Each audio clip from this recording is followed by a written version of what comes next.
Hello everyone, this is Dr. Stolman. I'm going to show you how to successfully complete Project 1. In Project 1, you're going to be creating a string pad. Within the string pad, you want to have the smoothest motion possible between chords. That means that you're going to maintain common tones whenever possible, and when it's not possible, you're going to move by step. It might be a good idea to begin by writing out the chord tones for every chord in your assignment.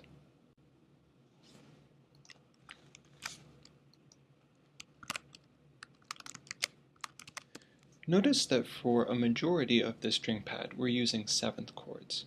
Seventh chords have 4 notes, and we have 4 instruments here.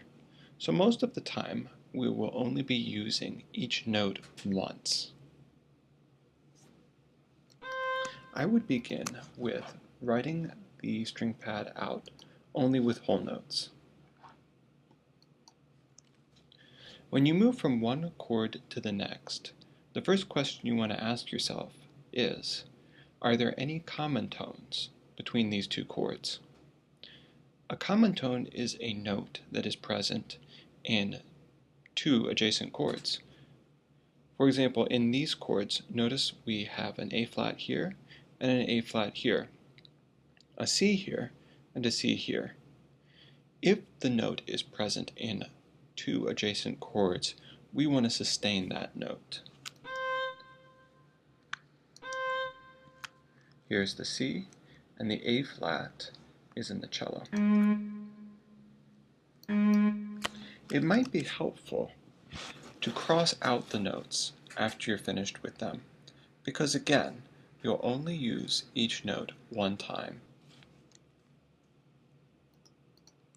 I use this symbol to cross out the notes, but you will need to turn off the magnetic layout, or else you won't be able to put the symbol on top of the chord tones. So I have already used a C and an A flat, so I'm not going to use them again. For the other voices, since we can't maintain them as a common tone, we're going to move them by step. We have a G here. If we move a step up, we have an A flat. An A flat is a chord tone in a D flat major 7, but it's already taken in the cello, so it's not an option here. If I move a step down from G, I'll land on an F. F is a chord tone, and it's available now. So that's what I'll choose. And then I will cross off the F. Here I have an E flat. If I move up by step, I land on an F. This is problematic for 2 reasons. First of all, I already have an F. Second of all, I'm now doubling a note in the same octave. You should avoid doing this whenever possible, as it will make this voice louder than the surrounding voices, and therefore it will stand out from the rest of the pad texture. So if I move this E flat down by step to D flat, that will give us the last chord tone that we need. When moving from the D flat major 7 to the B flat minor 7, we're going to employ the same technique.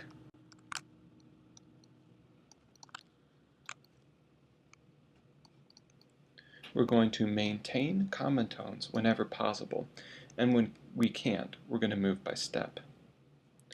What are the common tones between these 2 chords?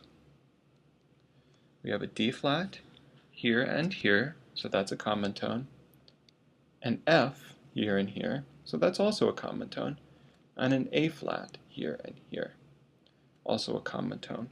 So out of these 4 voices, we can maintain 3 of them as common tones.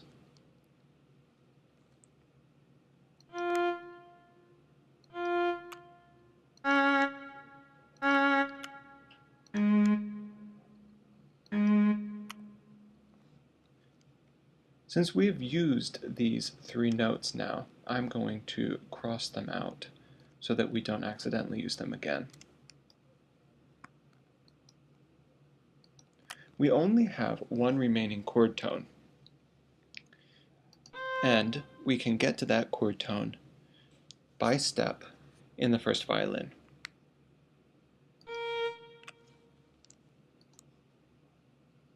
We're going to employ this same technique again when moving to the E-flat 7 chord.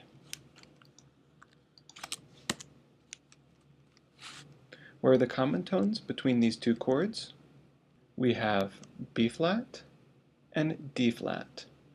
The B-flat is in the first violin, and the D-flat is in the viola. Once again, we'll cross those notes out so we don't accidentally choose them again. From the second violin, since we can't maintain it as a common tone, we're going to move it by step. If we move it up by step, we'll have a G, which is a chord tone, and it is also available within this chord.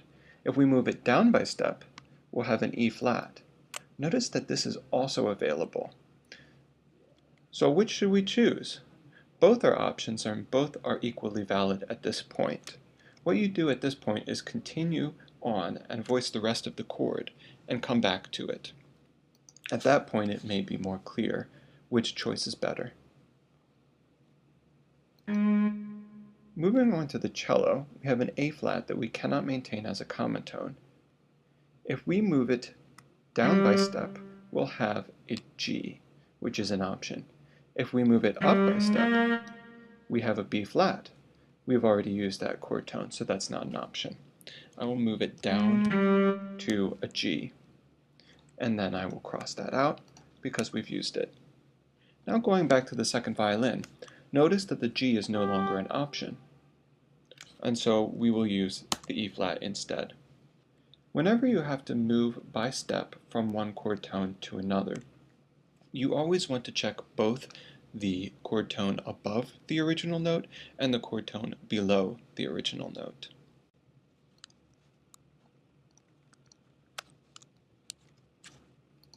The only common tone between these last two chords is the E flat.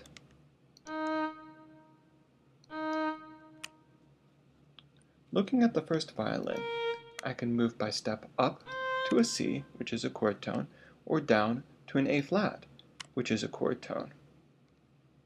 Now notice here that we only have 3 chord tones because this is a triad and not a 7th chord. Because we have 3 chord tones and 4 instruments, we're going to use one of these chord tones twice. And that's okay. We just have to make sure that we don't use the same chord tone in the same octave. Both C and A flat are options, and so I'm going to leave them both there for now.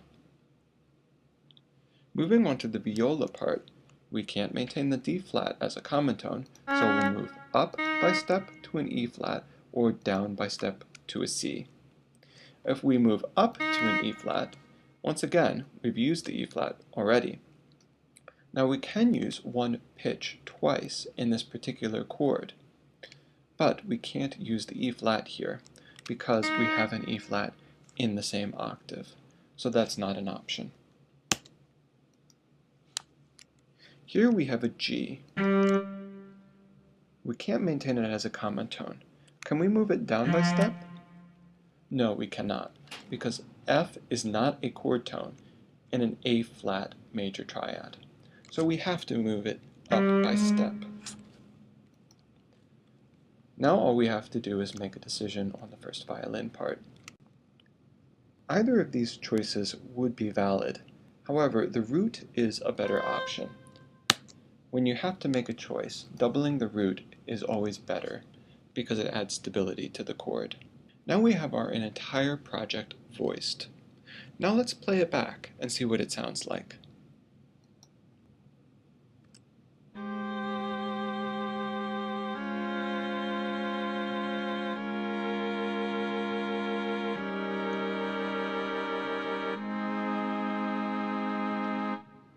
The voice leading is very smooth. We only have one task left in Project 1, and that's to add a rhythmic texture. When we add a rhythmic texture, we have to be careful to keep the pitches the same and only change the rhythm. For example, we're going to break this whole note, C, up into smaller note values, but all of those smaller note values have to also be C, the same as the original. I would recommend using a combination of eighth notes and quarter notes, as such.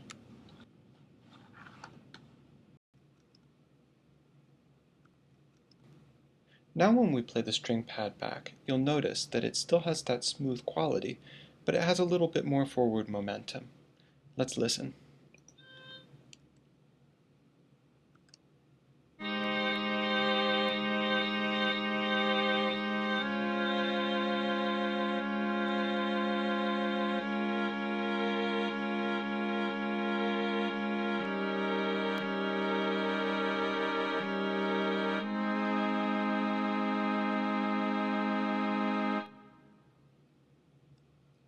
After you do all of your voice leading, complete a rhythmic texture, and proofread your assignment very carefully. Then you'll be ready to submit it. Good luck!